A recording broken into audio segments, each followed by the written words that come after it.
नमस्कार, मैं मेघा। चलिए दोस्तों, आज वीडियो की शुरुआत करते हैं बहुत ही सुंदर फूलों के साथ। ये है कृष्ण कमल और कृष्ण कमल को आप बहुत आसानी से कटिंग से ग्रो कर सकते हैं और ये मैंने कटिंग से ही लगाया हुआ प्लांट है। गर्मियाँ इतनी ज़्यादा हो गई है कि गर्मी की वजह से कुछ कलियाँ भी सूख रही है और कुछ फूल भी खिल रहे हैं। और यहाँ पर देख सकते हैं, ये है मॉस रोज़ या फिर आप 9 o'clock भी बोल सकते हैं। इसमें बहुत सुंदर सुंदर कलर आते हैं, बहुत ही सुंदर फूल खिलते हैं। जब आप फरवरी मार्च में अपने प्लांट रेडी कर रहे हो तो उस टाइम पे अपने प्लांट को अच्छा खासा फर्टिलाइज कर दीजिए, क्योंकि इस प्लांट को हम बार बार फर्टिलाइज़र नहीं दे पाते हैं, क्योंकि ये प्लांटर को पूरा कवर कर लेते हैं। और साथ में देखिए सीडम लग चुका है, तो ये भी बहुत ज़्यादा फैलता है और ये मल्चिंग के लिए बहुत अच्छा होता है। लेकिन जो बड़े बड़े प्लांटर होते हैं उसके लिए, वैसे भी 9 o'clock प्लांट जो है पूरा गमला कवर कर लेता है, तो उसके लिए हमें इसको हटाना होगा। यहाँ पर मैं आपको जो अपडेट बता रही हूँ, ये देखिए, ये है तुलसी जी के प्लांट जो मैंने सारे के सारे फरवरी में जो है रेडी किए थे, क्योंकि गर्मियों में प्लांट को हरा भरा बनाए रखने के लिए हमें कुछ काम करने होते हैं, जिससे कि गर्मी प्लांट सहन कर सके। और जो एनर्जी बूस्ट होता है वो हमें देना होता है, जो धीरे धीरे कंपोस्ट के रूप में हमारे प्लांट को मिलता रहता है, जिससे हमारे प्लांट गर्मी को भी सहन कर पाते हैं और उसमें भी हेल्दी बने रहते हैं। तो तुलसी जी के प्लांट को किस तरह से मैंने रेडी किया था, लिंक डिस्क्रिप्शन में डाल दूँगी, आप जाकर विजिट कर सकते हैं। अभी भी टाइम है, क्योंकि जो हार्डी प्लांट होते हैं उन्हें आप कब भी रिकवर कर सकते हैं। ये देखिए, यहाँ पर करी लीफ प्लांट है। इसके लिए भी मैंने सेफ वीडियो बनाई थी कि किस तरह अपने करी लीफ प्लांट को गर्मियों के लिए रेडी करना है, क्योंकि गर्मियों में ये प्लांट बहुत तेज़ी से बढ़ता है और तेज़ी से बढ़ाने के लिए हमें अपने प्लांट को खाद वगैरह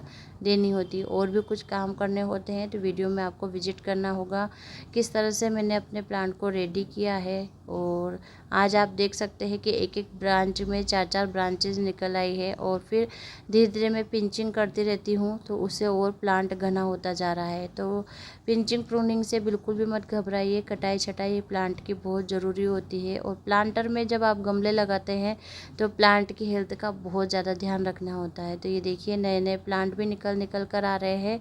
तो ये सेल्फ ग्रोइंग प्लांट है, अपने आप से ग्रो होने वाला है। कुछ बीज से सेल्फ ग्रो होने वाले प्लांट पे आपको दिखाने वाली हूँ। तो अगर वीडियो अच्छी लगे तो आप लाइक सब्सक्राइब ज़रूर कीजिएगा और कमेंट करके ज़रूर बताइएगा कि आपको किस सब्जेक्ट पर जो है वीडियो चाहिए। ये देखिए दोस्तों, ये है समर का बहुत ही हार्डी प्लांट होता है और हार्डी प्लांट होने के साथ साथ दोस्तों कम केयर में भी बहुत बेहतरीन फ्लावरिंग ये करता है। बहुत ही खूबसूरत फूल आते हैं। जब भी आपके प्लांट से फूल सूखने लगे तो बिल्कुल भी विचार भी मत कीजिएगा कि हटाना है कि नहीं, सिर्फ हटा दीजिए, क्योंकि हर सीज़न में प्लांट ग्रो करता है। ऐसा नहीं है कि गर्मी है तो प्लांट ग्रो नहीं करेगा। प्लांट ग्रो करेगा जब आप सूखे हुए फूलों को, डेड हेडिंग को आप हटाते रहिए। पीली पत्तियां हो रही है तो आप उनको भी हटा दीजिए। बीज बन रहे हैं तो आपको उनको भी हटाना है। तो ये देखिए, ये है स्वीट विलियम, ऐसा कुछ प्लांट है ये। तो इसको मैंने बीज से ग्रो किया था, लेकिन देखिए दोस्तों, एक एक फूल में एक एक फली बनी है और फली के साथ ढेरों बीज रेडी हो गए हैं। तो आपको इन्हें हटाना होगा, वरना जो प्लांट है वो ख़त्म होने लग जाते हैं और हमें नए नए प्लांट भी वापस से रेडी करने हैं। तो आप इनको सेव करके रख लीजिए, बारिश में हम वापस से इनको ग्रो करेंगे और नए नए प्लांट रेडी करेंगे। बहुत ही खूबसूरत और कई कलर में इसके फूल आते हैं, बंच में खिलते हैं और कई दिनों तक खिलते रहते हैं। तो इस तरह के पौधे लगाना मुझे अच्छा लगता है और कम केयर में ये प्लांट बहुत अच्छी फ्लावरिंग करता है। तो विंटर का प्लांट है, समर में भी फ्लावरिंग कर रहा है। वापस से हम इसको रेनी सीजन में ग्रो कर देंगे तो ये साल भर प्लांट बना रहता है। तो इस तरह के प्लांट से जो इंसेक्ट वगैरह होते हैं वो बहुत जल्दी आकर्षित होते हैं, जैसे मधुमक्खियाँ हैं और तितलियाँ हैं और साथ में ही चिड़िया वगैरह भी बहुत आती है रंग बिरंगे फूलों को देखकर। यह है मुर्गा कलगी प्लांट बोल सकते हैं इसको, और भी कई नाम हैं, अभी मुझे याद नहीं आ रहे हैं। तो आप इस प्लांट में देखिएगा, इतने ज़्यादा बीज बनते हैं, ढेरों बीज बनते हैं और सारे बीज ग्रो हो जाते हैं। आप यकीन नहीं मानेंगे, सारे के सारे बीज ग्रो हो जाते हैं। ये इतने ज़िद्दी और ढीठ प्लांट आप इनको बोल सकते हैं कि अगर आप इसको हटाना भी चाहें कि अब मैं अपने इस गार्डन में इस प्लांट को बिल्कुल भी नहीं रखूँगी, तो भी ये प्लांट कहीं नहीं जाने वाले हैं, क्योंकि ये बीज इतना तेज़ी से बढ़ते हैं, इतना तेज़ी से हर सीज़न में ग्रो होते हैं। ऐसा नहीं है कि ये बारिश में ही ग्रो हो रहे हैं, कि ठंड का है, कि गर्मी का प्लांट है। ये सभी सीज़न का प्लांट है। लेकिन देखिए दोस्तों, बहुत सुंदर फूल खिलते हैं, तो आप ये प्लांट ज़रूर ऐड कीजिए अपने गार्डन में। और इसके फूल जो है लगभग 1 से 1.5 महीने तक खिले हुए रहते हैं और बहुत ही हार्डी प्लांट होता है।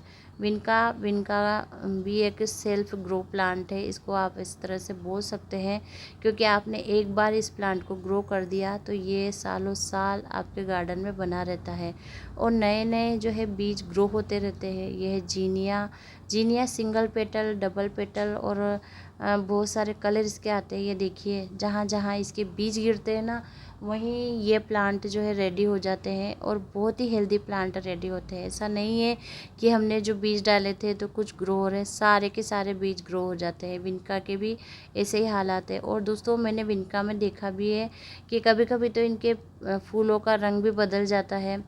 तो इस तरह के प्लांट आप ज़रूर लगाइए, जिससे आपको ज़्यादा मेहनत भी नहीं करनी पड़ेगी और बार बार ग्रो करने की भी ज़रूरत नहीं होगी। ये है अपराजिता दोस्तों, शुभ प्लांट तो है ही, साथ में दोस्तों बहुत हार्डी प्लांट होता है और बहुत ही सुंदर फूल खिलते हैं। विष्णुकांता भी इसको कहा गया है और औषधीय गुणों से भरपूर है। तो ये प्लांट आप ज़रूर लगाइए। इसमें वाइट कलर भी होता है। यहाँ विनका को आप देख रहे हैं, हम देसी विनका की बात कर रहे थे, लेकिन दोस्तों जो हाइब्रिड विनका होते हैं वो भी बीज से बहुत आसानी से ग्रो हो जाते हैं। मैंने सारे जो विनका आप देख रहे हैं बीज से ही ग्रो किए हैं और पिछले 2 साल से मैं अब विनका को ग्रो भी नहीं कर रही हूँ और अपने आप से ग्रो हो रहे हैं। इसके बाद आ रहा है, ये देख रहे हैं आप, ये है जंगली पिटोनिया बोलते हैं इसको हमारे यहाँ पर। और ये देखिए कितने सुंदर फूल खिलते हैं इसमें वाइट कलर के। इसमें भी एक एक फूल के साथ ढेरों बीज बनते हैं, मतलब सीड पॉट बनता है, उसमें अंदर से बहुत ही छोटे छोटे से नन्हे नन्हे से बीज निकलते हैं। तो ये जहाँ जहाँ गिरते जाते हैं वहाँ वहाँ अपने आप से ग्रो हो जाते हैं। यह है गलाडिया। और दोस्तों, ये इसके जो बीज होते हैं ये इनके फूलों में होते हैं। फूल सूखने के बाद इस तरह से आप मिट्टी में डालते जाइए। जो जिसको ग्रो होना है वो ग्रो हो जाते हैं और नहीं ग्रो होना आता है वो डिकम्पोस्ट होके हमारे खाद का काम करते रहते हैं। ये देखिए, मैं आपको बता रही थी ना कि ये सारे अपने आप से ग्रो होते रहते हैं। ये देखिए यहाँ पर कितने सारे प्लांट, मॉर्निंग ग्लोरी के प्लांट भी अपने आप से ग्रो होते रहते हैं, क्योंकि इनके सीड इतने बनते हैं, हर फ्लावर के साथ बीज बनते हैं, तो हम कितने ही ग्रो कर पाएंगे। तो ये देखिए दोस्तों, कितने सारे प्लांट जो है ग्रो हो गए हैं। और इनमें से कुछ प्लांट मैं रिपोर्ट कर देती हूँ और कुछ मेरे जो फ्रेंड वगैरह हैं उनको मैं दे देती हूँ, क्योंकि मैं उनके वहाँ पर भी इनको सेव करना चाहती हूँ, सेफ रखना चाहती हूँ। कभी ऐसा हो जाता है कि हमारे गार्डन से किसी वजह से ये प्लांट गायब हो जाए या फिर कुछ भी कभी फंगस वगैरह लग जाए, तो मैं वापस से अपने प्लांट को ग्रो कर पाऊँ। ये देखिए, बीज इस तरह से निकलते हैं और मैं वापस प्लांटर में ही डाल देती हूँ। तो बड़े बड़े प्लांटर के साथ आप इस तरह के छोटे मोटे प्लांट लगा सकते हैं और अपना गार्डन रेडी कर सकते हैं। मैंने सारे प्लांट जो है इस तरह से ही ग्रो किए हैं और देख सकते हैं मेरा गार्डन कितने अच्छे फ्लावरिंग हो रही है। कुछ सब्जियों के बीज भी लगाए हैं, तो देखते हैं बंदर छोड़ते हैं कि नहीं। और देखिए दोस्तों, गर्मियाँ इतनी ज़्यादा है तो भी प्लांट ग्रो हो रहे हैं, मतलब बीज ग्रो हो रहे हैं। ये यहाँ पर लगा है मेरे सूरजमुखी का। तो दोस्तों, इस तरह से मैंने अपने पूरे गार्डन का अपडेट आपके सामने शेयर किया है। ये है यहाँ पर देखिए पिटोनिया, मैक्सिकन पिटोनिया आप बोल सकते हैं। तो मतलब हर प्लांट में आप फ्लावरिंग देख सकते हैं। इतनी तेज़ हवाएं चल रही है, गरम गरम, फिर भी प्लांट खड़े हैं मजबूती से। तो दोस्तों, हमारा भी फ़र्ज़ बनता है कि अपने प्लांट की केयर करें। तो सुबह शाम ज़रूर वाटरिंग कीजिए।